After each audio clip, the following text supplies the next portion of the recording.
마가복음 15장 15절 45절 말씀 우리 한 절씩 교독하겠습니다. 다 같이 한 절씩 교독하겠습니다. 빌라도가 무리에게 만족을 주고자 하여 바라바는 놓아주고 예수는 채찍질하고 십자가에 못 박히게 넘겨주니라. 나라의 뜬으로 가들어와서 온 군대를 모으고 예수에게 자색 옷을 입히고 가시관을 엮어 씌우고 격려하여 이르되 유대인의 왕이여 평안할지어다 하고 갈대로 그의 머리를 치며 침을 뱉으며 꿇어 절하더라. 희롱을 당한 후에 자색 옷을 벗기고 도로 그의 옷을 입히고 십자가에 못 박으려고 끌고 나가니라. 마침 알렉산더와 루포의 아버지인 구레네 사람 시몬이 시골로부터 와서 지나가는데 그들이 그를 억지로 같이 가게 하여 예수의 십자가를 지우고 그리고 걸어 따라가는 곳에 가면 해보시는 곳에 이르러 모략을 탄 포도주를 주었으나 예수께서 받지 아니하시니라. 그 옷을 누가 그것을 가질까요? 제비를 보더라. 때가 제3시가 되어 십자가에 못 박으니라. 제비가 유대인들에게 오니라서 강도 둘은 예수와 함께 십자가에 못 박으니 하나는 그의 우편에 하나는 그의 좌편에 있더라. 없음. 자들이 머리를 성전을 헐고 사례지는 자 내가 너를 구원하여 십자가에서 내려오라 하고 제사장들과 서기관들도 함께 희롱하여 서로 그가 남은 구원하였으되 자기는 구원할 수 없도다. 이스라엘의 왕 그리스도가 지금 십자가에서 내려와 우리가 보고 믿게 할지어다 하며 함께 십자가에 못 박힌 자들도 예수를 욕하더라. 온 땅이 어둠에 임하여 제수까지 계속하더라. 제9시에 예수께서 크게 소리 지르시되 엘리 엘리 라마 사박다니 하시니 이를 번역하면 나의 하나님 나의 하나님 어찌하여 나를 버리셨나이까 하는 뜻이라.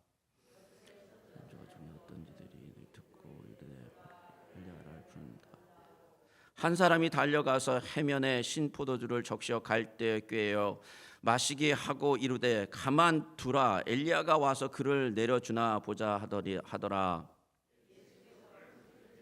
그리고 숨쉬시니라. 이에 성소 휘장이 위로부터 아래까지 찢어져 둘이 되니라. 그를 향하여 섰던 배부장이 그렇게 숨짐을 보고 이르되 이 사람은 진실로 하나님의 아들이었도다 하더라. 멀리서 바라보는 여자들도 있었는데 그 중에 막달라 마리아와 또 작은 야고보와 요새의 어머니 마리아와 또 살레메가 있었으니 섬기던 자들이 또 위에 예수께서 함께 예루살렘에 올라온 여자들도 많이 있었더라. 이 날은 준비일 곧 안식일 전날이므로 저물었을 때에 아리마대 사람 요셉이 와서 당돌이 빌라도에게 들어가 예수의 시체를 달라 하니 이 사람은 존경받는 공의원이요 하나님의 나라를 기다리는 자라. 빌라도는 예수께서 벌써 죽었을까 하고 이상히 여겨 백부장을 불러 죽은 지가 오래냐 묻고 백부장이 알아본 후에 요셉에게 시체를 내주는지라. 아멘. 잠시 기도하겠습니다. 하나님, 오늘 이 종료주일을 맞이하여 이 고난주간 첫 주간 시작하며 주님의 십자가에 대해서 같이 나눌까 합니다.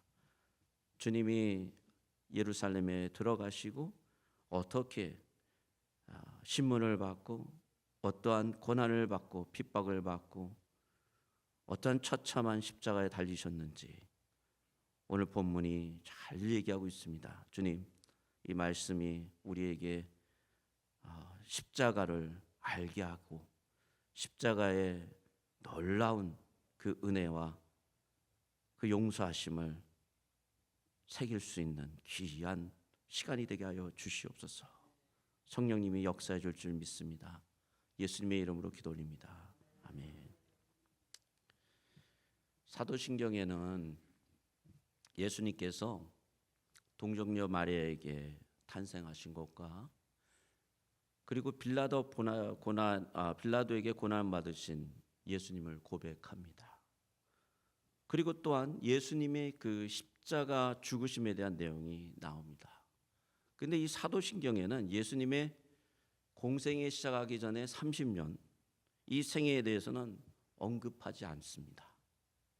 성경에도 예수님의 이 3년 동안 공생 사역을 하신 내용은 하늘나라 복음을 전하시고 숱한 이적을 나타내시고 기적을 행하신 것은 내용이 너무나 분명하게 확실하게 나옵니다. 예수님의 이 공생의 이 사역의 이 이야기는 이렇게 정확하게 나옵니다. 그런데 이 예수님의 공생의 전의 이야기, 예수님이 30년 동안 살아간 이야기는 예수님의 탄생에 대해서 얘기한 부분이 있고요. 그리고 그 키가 자라며 사랑스러워 가시더라라는 정도로 표현하고 12살에 성전에 가서 랍비들과 이렇게 얘기했던 그 정도를 얘기하고 있어요. 성령의 감동을 받아 성경을 쓴 사도들의 생각엔 예수님의 이 지상 생애 가운데 가장 중요한 것은 십자가 사건이라고 생각했어요. 그래서 사도신경에는 예수님의 생애에 대한 내용을 과감하게 그냥 생략해버린 거예요. 아예. 그리고 복음서에도 너무나 비슷하게 이런 내용들이 나옵니다. 예수님이 십자가에 못 박혀 죽으신 그 마지막 고난주간, 이제 이 주간이 시작되잖아요. 이 고난주간의 기록이 이 성경 전체의 3분의 1이나 됩니다. 3분의 1. 굉장한 거죠. 예, 예수님의 전 3년 동안의 이 사역은 3분의 2. 그런데 단 일주일간의 이 이야기를 3분의 1이나 썼다는 거예요. 요한복음의 경우는 거의 절반입니다. 절반을 일주일에 대한 내용을 쓴 거예요. 30년 생애와 비교해봐도 그렇고 이 공생의 3년과 비교해봐도 그렇고 이 십자가 사건은 굉장히 큰 비중을 차지하고 있다는 거죠. 성경의 거의 핵심적인 내용이라는 것입니다. 그 십자가의 길을 이렇게 시작합니다. 2000년 전에 예수님께서 예루살렘에 왕으로 칭송을 받으시며 입성하셨습니다.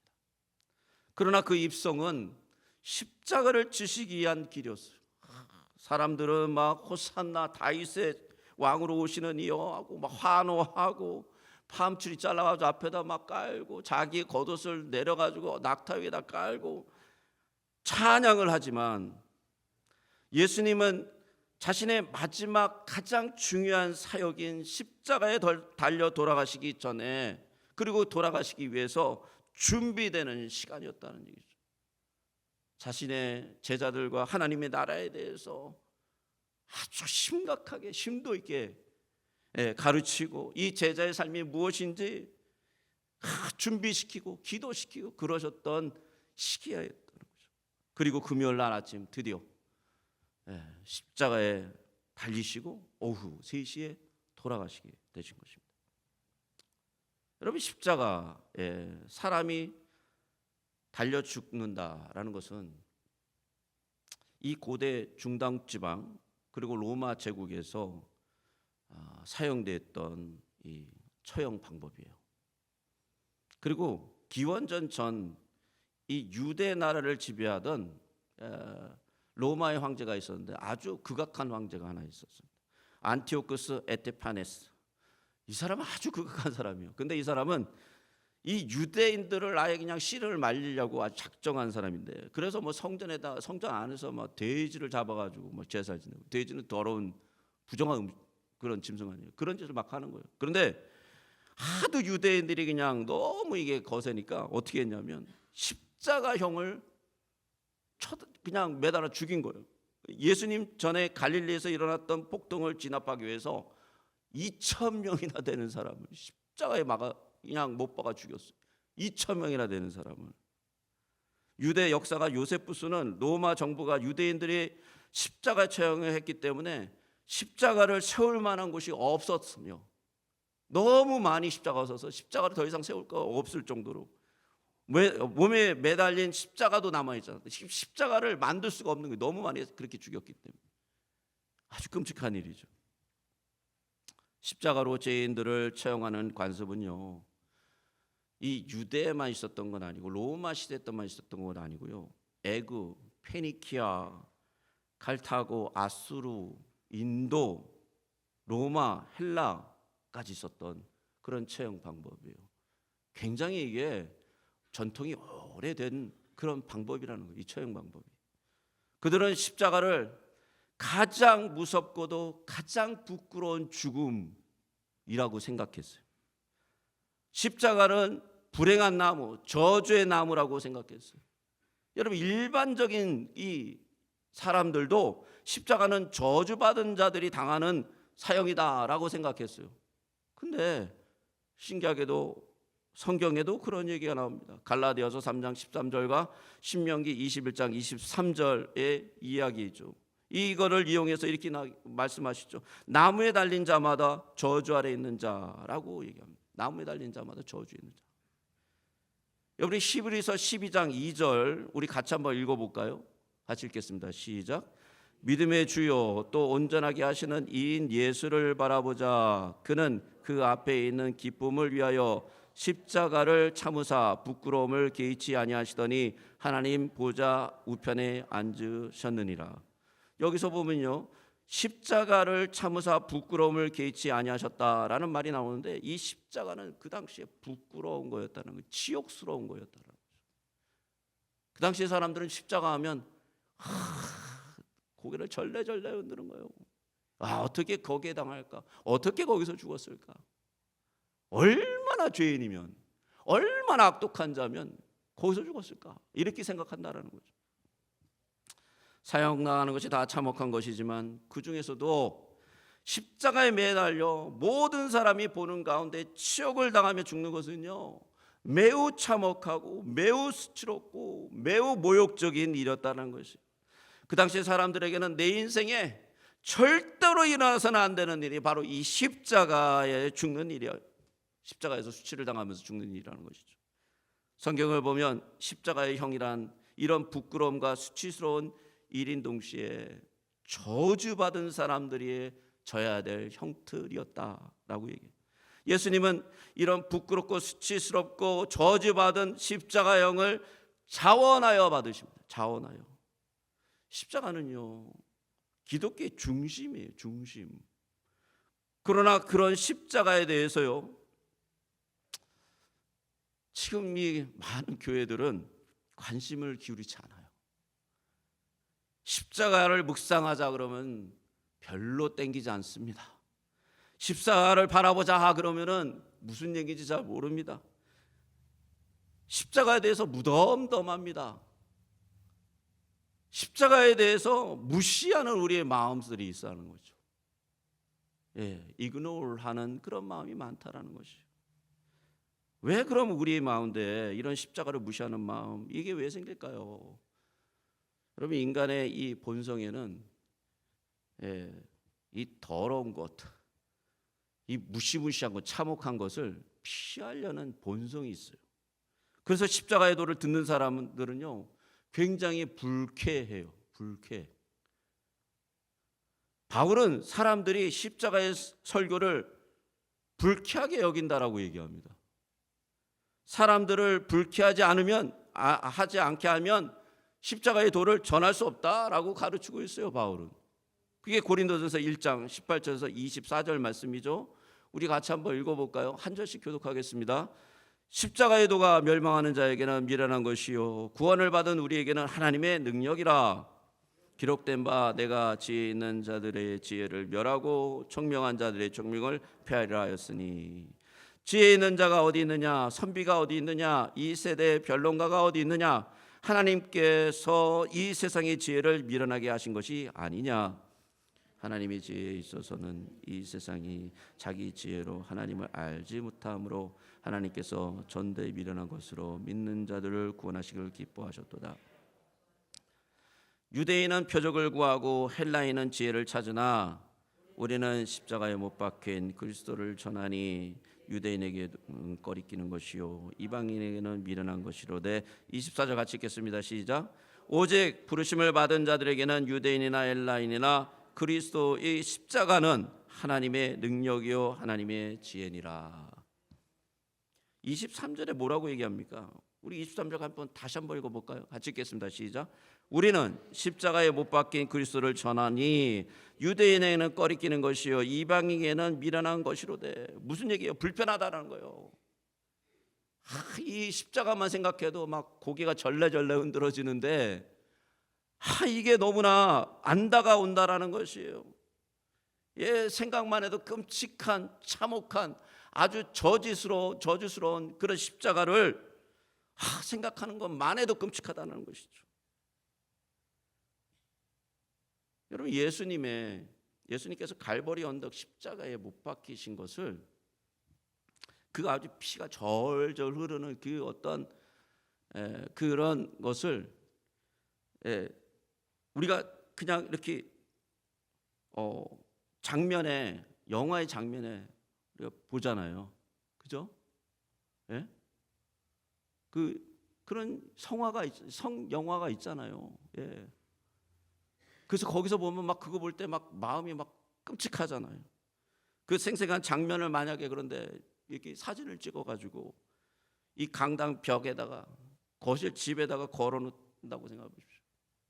볼 때마다 어떻게 했습니까? 마음이 민망하고 부끄럽고 참혹해서 아마 그거를 그렇게 할 염두가 나지 않을 거예요. 염두가. 그래서 우리 성도님들이 집에 가보면 그런 성화는 없더라고요. 너무 감사하게도 막 피가 절절 블러디하고 막 그냥 터지고. 요즘에 나오는 거는 그거를 굉장히 아주 간결하게 만들어요. 아주 리얼하지 못하고 진짜 그거는 십자가를 표현한 것이라고 할 수도 없을 정도로 막 그림을 그려놓죠. 매년 천주교에서는요, 특히 필리핀 천주교가 그렇죠. 막 어떤 사람은 자기네 손에 막 못을 박습니다. 그 가시관을 만들어가지고 막 써요. 그리고 그 퍼레이드를 해요. 이스터 때 막 퍼레이드를 해요. 네? 저는 그거 볼 때마다 뭐가 느껴지냐면 디테스터블, 혐오스러움이 느껴요. 혐오스러움. 왜 저럴까? 너무 혐오스러워요. 그냥 그 보는 자체만 해도 끔찍해요. 막 피 흘리고 막 그러는 게. 예수님의 당시에 십자가는 이렇게 느껴졌다라는 거예요. 이렇게. 우리는 예수님의 치욕적이고 수치스러운 이 죽음을 하나님께 대한 순종, 그의 사명의 행사로 보지만 그 당시의 사람들은 그렇게 볼 수가 없었습니다. 특히 예수님이 하나님의 아들이라는 것과 같이 생각해 볼 때 그건 불가능한 일이라는 거예요. 불가능한 일. 그러면 엠마오로 가던 두 제자가 부활하신 예수님을 알아보지 못하고 동행하면서 이런 얘기를 합니다. 누가복음 24장 20절하고 21절이죠. 같이 한번 읽겠습니다. 시작. 우리 대제사장들과 관리들이 사형 판결에 넘겨주어 십자가에 못 박았느니라. 우리는 이 사람이 이스라엘을 속량할 자라고 바랐노라. 무슨 말입니까? 예수님을 메시아 왕으로서 이스라엘을 굳건하게 세우실 그런 왕으로 믿고 알고 있었다라는 고백이에요. 그런데 어떻게 되었다라는 거예요? 그들의 생각과 전혀 다르게 그 당시에 가장 참혹하고 가장 가혹하고 가장 비참하고 가장 수치스러운 십자가에 못 박혀 죽었다라는 얘기를 하는 거잖아요. 십자가는 꺼리끼는 것, 걸림돌이 된다라는 것이 걸림돌. 가장 먼저 이 걸림돌이 누구한테 갔어요? 누구한테 나타났어요? 예수님의 제자들에게. 예수님의 제자들이 꺼리낌이 있었다라는 거예요. 꺼리낀다라는 것은 수치스러운 것이라는 거죠. 아무도 십자가에 못 박히는 하나님을 결코 상상할 수가 없었던 거죠. 생각 자체가 안 됐던 거예요. 어떻게 하나님의 아들이 그런 어떤 인간이 만들어놓은 최악의 이 형벌을 받을 수 있느냐? 매치가 안 되는 거예요. 매치가. 두 번째로 왜 우리는 십자가를 이렇게 무시하고 이그노하게 되느냐? 이거는 십자가에 달린 예수 그리스도와 신자가 동일시되기 때문이에요. 이것은 더 근본적인 내용이죠. 조금 예수님을 믿는다라는 고백이 무엇입니까? 십자가에서 예수 그리스도께서 저주와 수치와 죽음을 당하셨지만 사실 그 십자가 그 자리는 나의 죽음, 나의 저주, 나의 수치가 경험되어야 된다라는 것이에요.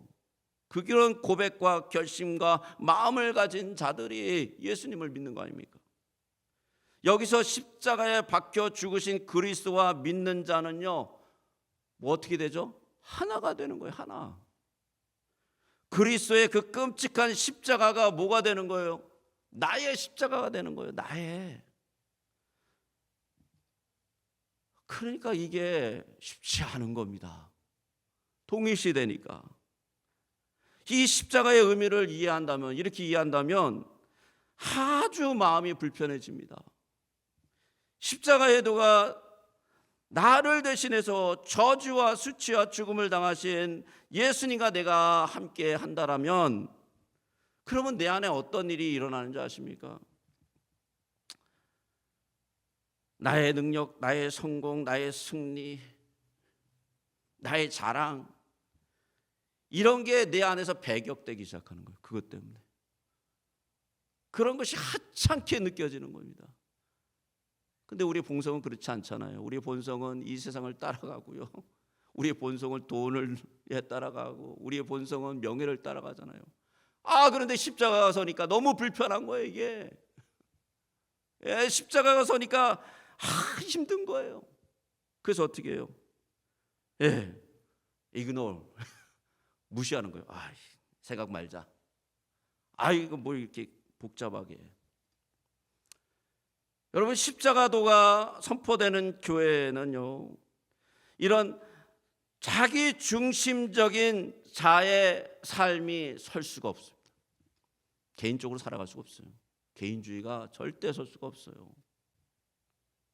현 시대의 교회의 문제들은 결국 십자가의 도가 제대로 선포되지 않은 결과들이에요. 교회가 문제가 있잖아요. 십자가의 도가 흐르지 않기 때문에, 예수 그리스도의 보혈이 거기에 흐르지 않기 때문에 일어나는 문제라는 것이죠. 개인적으로도 그렇고요, 교회적으로도 그렇고요, 어떤 공동체적으로도 그렇고요. 십자가의 그 보혈이 그 안에 흘러가지 않으니까 그런 문제들이 펑펑펑펑 나타난다라는 거죠. 왜요? 동일시하기 싫어요. 그거 동일시하면 내가 손해봐야 되고, 내가 막 죽어야 되고요, 내가 희생당해야 되고요.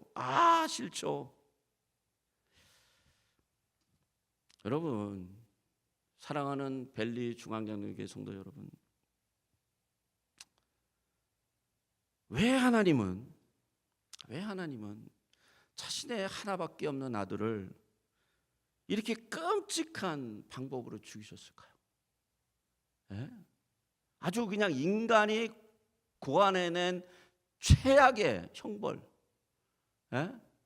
수치도 최악이요, 고통도 최악이요, 정말 끔찍한 이 방법으로 왜 죽이셨을까요? 이 방법이 아닌 쪽은 이 목을 쳐서 죽인다든지, 세례 요한처럼. 이 방법밖에 없었을까? 여러분, 이 질문을 통해서 우리가 십자가를 제대로 이해하지 않으면, 그런 과정이 없으면 여러분이 믿고 있는 믿음이 정말 내 안에서 실체가 되지 않는다니까요. 내 안에서 살아 역사하는 예수 그리스도의 보혈이 흐르는 그 믿음이 되지 않는다고요. 정말 하나님의 은혜가 내 안 속에 역사하셔서 내가 이 땅에 살지만 하나님의 은혜로 산다라는 고백이 나오지 않는다니까요. 왜 예수님은 꼭 십자가에 죽으셨을만 했을까요? 다른 죽음의 형태 중에서 왜 굳이 예수님이 십자가의 죽음을 죽으셨을까요? 그 답은요, 예수님에 대한 처형 방법이 메시지예요. 십자가가 메시지라는 거예요. 십자가가. 십자가형은요, 그 당시에 거의 전적으로 누구만 당했냐면 노예들, 그리고 로마의 반역자들에게만 사용된 형법입니다. 처형 방법이에요. 로마 시민에게는 절대 이 사용 방법이 사용되지 않았어요. 십자가형은 노예들에게 가해진 가장 극단적인 형태의 죽음이었어요. 그리고 국가 내란죄, 국가를 전복하려는 그 시도하는 자들에게 주어진 사형 제도였다라는 거예요. 최악의 범죄자와 또한 인간이 아니라고 생각하는 노예, 즉 짐승과 같은 존재라고 생각하는 그런 노예들에게만 적용되는 그런 법이었다는 거예요. 사용 방법. 여러분, 우리가 십자가의 진실을 조금이라도 이해한다면 우리 중 누구도 우리의 소망이나 염원이나 우리의 필요를 십자가에 못 박힌 예수님께 투영하지 않을 것입니다. 바라보지 않을 거예요. 그렇게. 왜냐, 그 십자가 너무 끔찍하니까. 우주를 창조하신 분, 이 죽은 그 죽음은 진짜 너무도 끔찍하고 너무도 아무것도 아닌 완전히 이 세상에서 버림받은 그런 죽음이었다. 이 세상의 더러운 것과 만물의 찢기로 죽은 죽음이었다라는 거죠. 만물의 찢기, 찌꺼기 같이. 그래서 고대 이 인본주의자들, 고대 사람들은, 지성인들은 십자가에 못 박힌 그리스도는요, 수치였어요. 수치 그 자체입니다. 십자가형은 특별히 개인의 존엄에 대한 아주 궁극적인 모욕과 궁극적인 수치를 주는, 인간성에 완전히 말살하는 최후의 처방으로 개발된 사형 방법이었다는 거죠. 처형을 당하는 자는요, 어떤 수준에서 인간이라고 인정받지 못하는 그러한 형벌이었다라는 거예요. 그렇기 때문에 수많은 사람들 앞에서 어떻게 됩니까? 발가벗겨지는 거예요. 여러분, 십자가에 보면 예수님이 옷을 이렇게 걸치고 있죠. 아니에요. 완전히 발가벗겨지는 거죠. 완전히 그냥. 왜냐하면 너무 수치롭게 죽여야 되니까. 만약에 우리가 어떤 사람 앞에서 발가벗겨졌다면, 뭐 죽지는 않았지만 평생에, 아니면 수많은 공중 앞에서 발가벗겨졌다면 평생에 그거는 나를 따라다니는 어떤 수치일 겁니다. 그것만 생각하면 쪽팔려. 그것만 생각하면 얼굴이 확 그냥 그냥 막 자신 있게 막 이러다가도 그것만 생각하면 어떻게 되죠? 하고 이렇게 되는 거죠. 인간의 존엄이 파괴되는 장소가 바로 십자가라는 것이죠. 그래서 십자가형에는요, 사형수를 당하는 사람은 짐승의 뼈로 만든 채찍을 120대나 때려버립니다. 이걸 프레일이라 그러죠. 이거 채찍, 윗하고는 달라요. 이 프레일은 그 끝에 막 이 날카로운 송곳 같은 게 막 박혀 있잖아요. 근데 그 짐승의 뼈로 만들어요. 아니면은 뭐 이렇게 뭐 철로 만들든지. 근데 그걸로 치면요, 살이 다 뜯겨 나가고 막 이 머슬이 다 뜯겨 나가고 나중에 내장 파열로 막 죽고 그런단 말이에요. 왜 이렇게 했을까요? 너는 인간이 아니다라는 거예요. 너는 짐승보다도 못한 인간이에요. 짐승은 뭘로 때립니까? 채찍으로 때려요. 그죠? 그런데 그 짐승보다 못한 인간, 이 짐승이 아니라고 생각하니까 그걸 프레일로 쳐버리는 것입니다. 예수님 당시에 십자가형을 당한 자들은, 그의 가족들은 사회에서 완전히 외면돼 버립니다. 아이솔레이트 돼 버린 거예요. 보네포 목사님은 이렇게 얘기해요. 십자가의 의미는 신체적 고통에만 있는 게 아니라 특히 거절과 수치에 놓여 있다. 하나님의 아들은 저주받은 자로서 보편적 인간성의 흔적조차도 부정당했어요. 그게 십자가의 죽음이라는 것이죠. 조엘 그린이라는 분이 이렇게 얘기합니다. 주권자가 나체로 인해 알아볼 수 없게 되었고 많이 맞았기 때문에, 그래서 그를 가릴 수 있는 옷 하나도 허용되지 않았다. 그래서 하나님이 어떻게 하셨느냐? 그것이 하늘의 빛이 그를 외면하고 날이 어둡게 한 이유다라는 거예요. 그렇게 십자가를 풀어내요. 여러분, 왜 예수님은 이런 십자가형을 죽음을 당하셨을까요? 그 어떤 처형 방법도, 그 어떤 죽음의 방식도 죄 아래에 있는 나의 죄, 이 극한의 죄에 있는 이 죄와 상응할 수 없어요. 십자가의 처형만이 이 극악무도한 죄인들을 하나님으로부터 만족시키고 하나님의 진노로부터 구원할 수 있는 유일한 방법이었다는, 유일한, 그렇게 지옥적으로, 그렇게 끔찍하게 당해야 됐다라는 거죠. 여기서 하나님의 공의가 죄의 문제를 해결받는 거죠. 그 죄에 상응하는 가치로 주어진 처벌이 십자가이기 때문이죠. 그래서 예수님의 십자가는요, 하나님의 율법의 저주라고 얘기하는 거예요. 저주받았다라고 얘기하는 거죠. 갈라디아서 3장 13절 같이 한번 읽어볼까요? 읽겠습니다. 시작. 그리스도께서 우리를 위하여 저주를 받은 바 되사 율법의 저주 아래에서 우리를 속량하셨으니 기록된 바 나무에 달린 자마다 저주 아래 있는 자라 하였습니다. 아멘. 예수님의 십자가의 죽음은 단지 죄인이라는 인식 정도를 하라는 얘기가 아니에요. 그거 정도 인정하라는 얘기가 아니에요. 우리의 죄가 얼마나 심각한지 제대로 보라는 얘기예요. 이걸 제대로 보지 않으니까 십자가가 내 안에 온전히 서지 못하는 거예요. 나의 이 죄로 인해서 그 전능하시고 고결하신 하나님께서 십자가에서 피를 흘렸다라는 게 이해가 되지 않는 거예요. 마음에 와닿지 않는 거예요. 나의 죄악이 얼마나 끔찍한지를 알아야 된다라는 거예요. 베드로전서 3장 13절에 베드로가 이렇게 얘기합니다. 같이 한번 읽겠습니다. 시작. 그리스도께서는 단번에 죄를 위하여 죽으사 의인으로서 불의한 자를 대신하였으니 이는 우리를 하나님 앞으로 인도하여 하심이라.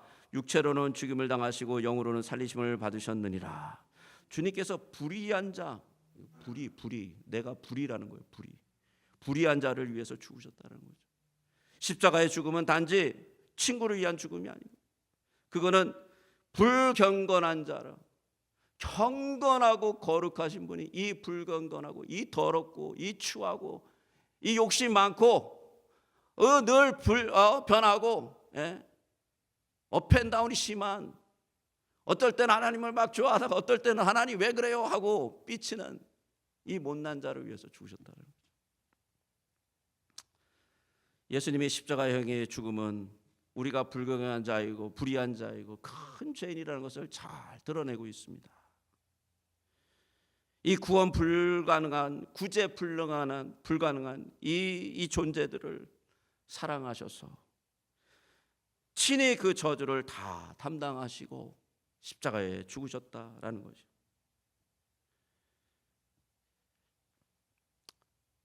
여러분, 십자가, 세상에서 가장 처절한 사형의 장소에서요, 놀랍게도 하나님의 공의가 만족됩니다.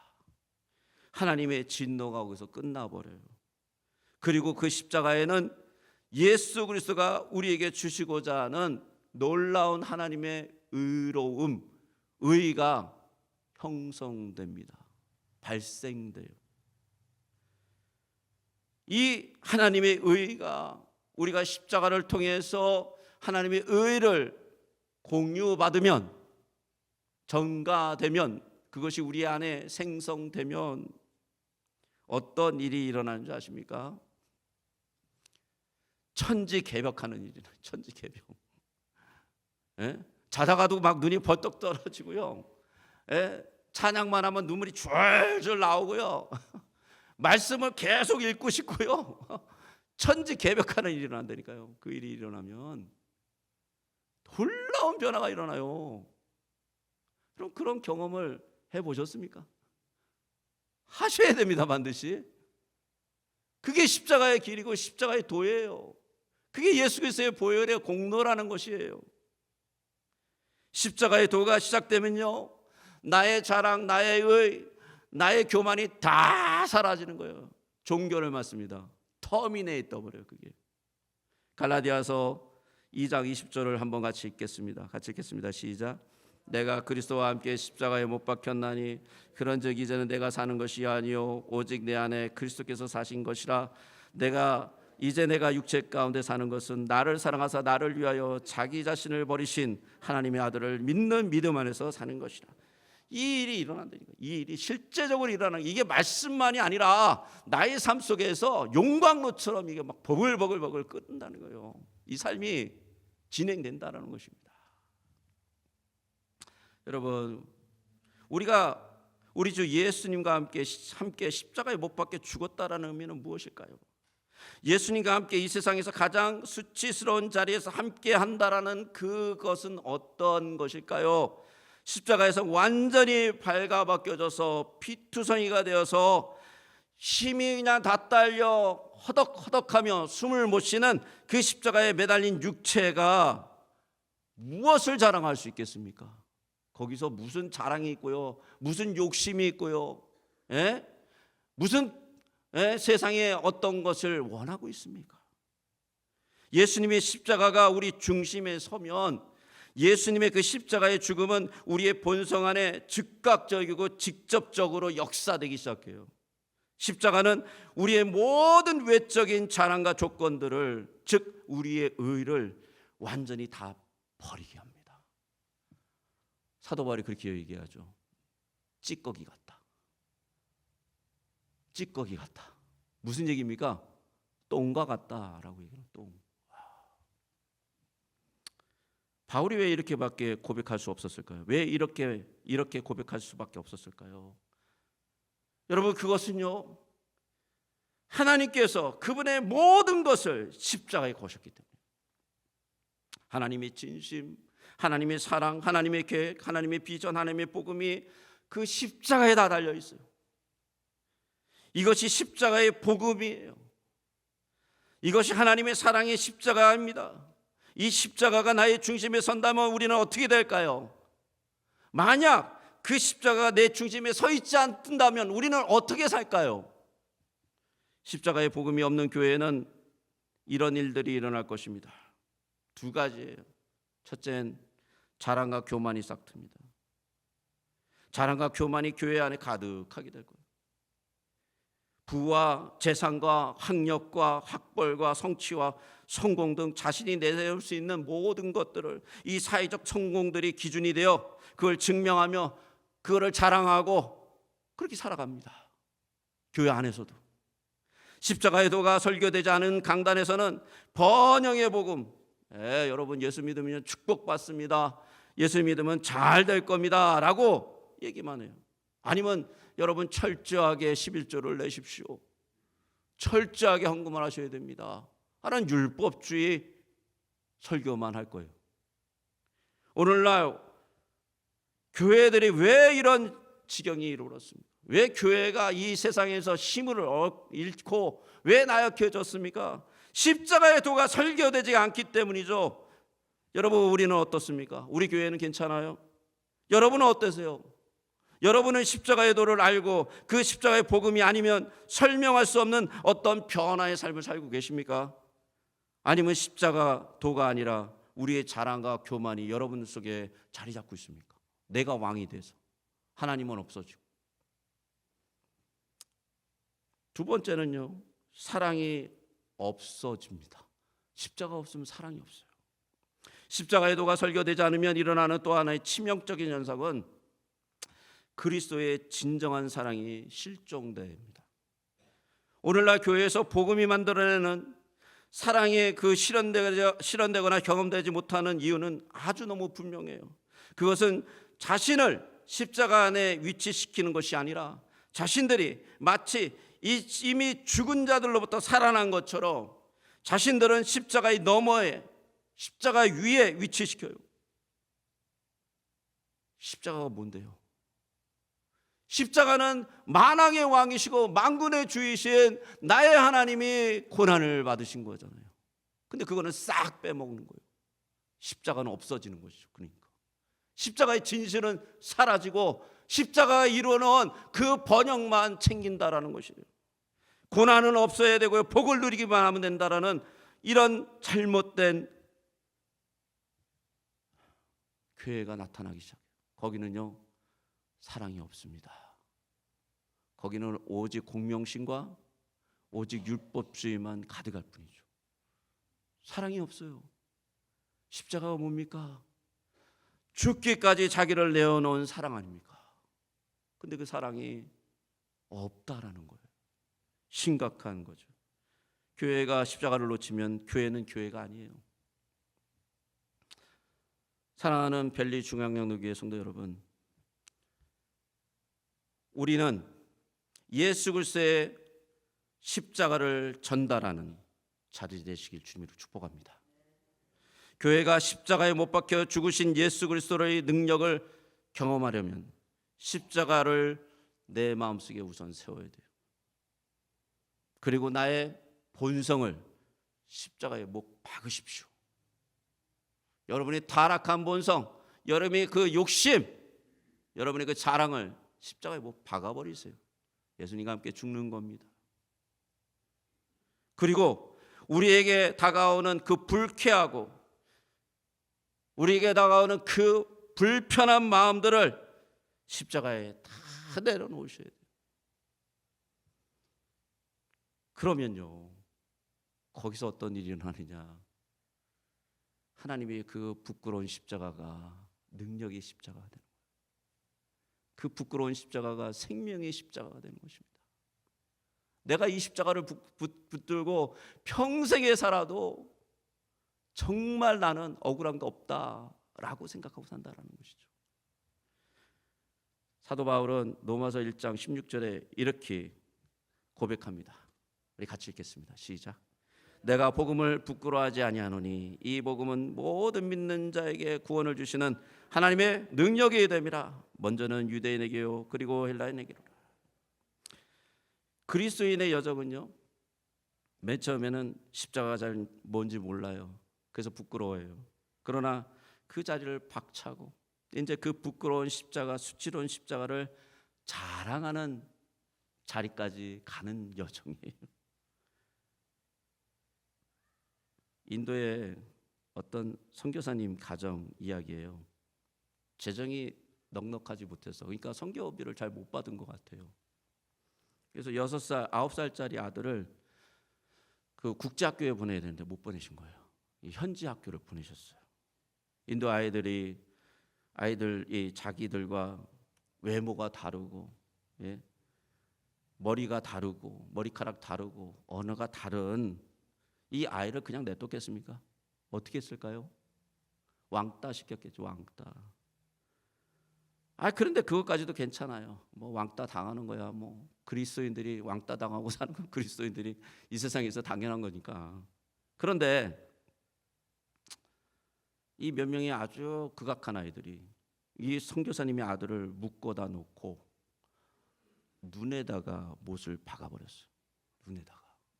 어떻게 됐겠습니까? 눈이 피투성이가 되고요, 눈이 실명돼 버렸죠. 부모가 만났을 때 이미 눈이 실명되었습니다. 선교사님들은 이 부부는 충격에 빠졌어요. 충격. 하나님께 항의했어요. 아니 어떻게 이럴 수 있습니까? 우리가 아무리 아이들이라고 그렇죠. 예? 하나님, 아니 내 아들이 저렇게 당하는데 아니 그때 뭐라고 했습니까? 그런 일이 벌어질 때 하나님은 하나님으로 계신 겁니까? 존재하신 겁니까? 우리를 보호하시는 분입니까? 저는 이런 사람들에게 도저히 선교 못하겠습니다. 마음이 완전히 싹 그냥 식어버린 거죠. 한국으로 돌아가렵니다. 그렇게 하나님 앞에 아주 땡깡을 부리고 그냥 소리를 지르며 분노를 표출했습니다. 선교사님들이 부부가 짐을 짜기 시작했어요. 막 짐을 막 싸고 이제 끝났다. 이제 오벌. 저 인간한테 보고 만전해. 그리고 그냥 갈라 그랬어요. 근데 그 아이가 부모를 막아섰습니다. 안대를 하고 눈이 퉁퉁 부은 이 안대를 난 이 아이가 그 아빠에게 이렇게 호소를 했답니다. 아빠, 우리가 가면 이 나라 사람들에게 누가 예수님을 사랑을 전해요? 안 돼요. 안 됩니다. 그 아들의 눈물 어린 호소를 외면할 수 없었던 선교사 부부는요, 눈물을 흘리시면서 짐을 다시 풀어서 다시 선교를 시작하셨습니다. 사랑하는 벨리 중앙장로교회 성도 여러분, 십자가가 마음속에 서 계십니까?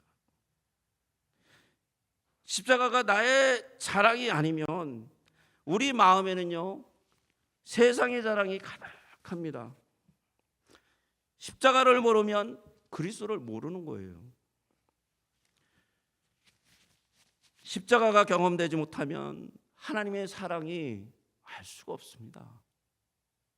사랑하는 벨리 중앙장로교회 성도 여러분, 예수님께서 죽음의 십자가를 지셨습니다. 수치의 십자가를 지셨습니다. 굴욕의 십자가를 지셨습니다. 예수님께서 십자가에서 죽으심으로 우리는 죄와 사망에서 해방되었습니다. 생명을 얻었습니다. 우리는 예수님을 위해서 뭘 할까요? 주님을 위해서 십자가를 지시길 주의 이름으로 축복합니다. 같이 기도하겠습니다. 하나님 아버지, 우리처럼 큰 죄인을 위해서 만왕의 왕이신 만군의 주이신 하나님께서 그 아들을 내어놓기까지 사랑하신 주님, 그리고 그 사랑을 실천하기 위해서 이 땅에 오셔서 십자가의 형을 담대하게 지신 주님, 그 십자가가 우리의 영혼 속 중앙에 우리의 왕자 안에 서기 원합니다. 주님 따라가는 놀라운 은혜로 날마다 충만하게 하여 주시옵소서. 십자가를 바라볼 때마다 세상의 어떠한 것도 범접할 수 없게 하여 주시고, 주님의 능력이 충만하여져 이 세상에서 하나님의 찬양하며 하나님을 경배하며 예수 그리스도의 이름을 드높이며 복음의 사역을 감당하도록 역사하여 주시옵소서. 예수님의 이름으로 기도 올립니다. 아멘.